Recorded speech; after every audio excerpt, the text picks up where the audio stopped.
Magandang araw po sa inyo mga tagapanood or magandang gabi. Ito po ay isang reaction video lamang mula kay tayo na at mag-subscribe sa kanya. Pa-subscribe na rin po sa channel ko. Tara na at nang masimulan na natin.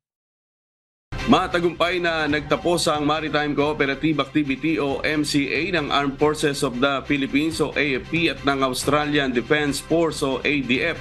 Naglalaman ng 3 araw na aktibidad ng mga pagsasanay sa Exclusive Economic Zone o EEZ ng bansa sa West Philippine Sea o WPS.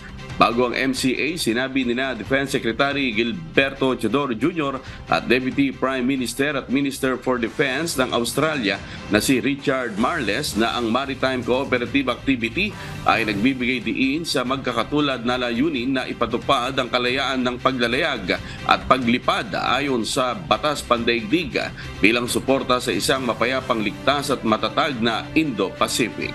Ginamit sa nasabing aktibidad ang mga kagamitang militar mula sa Philippine Navy na kinabibilangan ng BRP Gregorio del Pilar at BRP Davao del Sur, Royal Australian Navy Frigate, HMAS Toowoomba, Philippine Air Force A29B Super Tucano at N22 Nomad, BNI-2A aircraft ng Philippine Navy at P-88 Maritime Surveillance aircraft ng Royal Australian Air Force.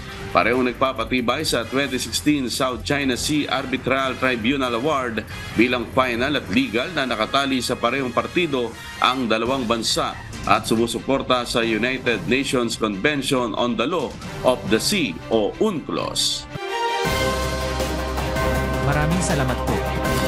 Huwag kalimutan na mag-subscribe na po tayo kayo.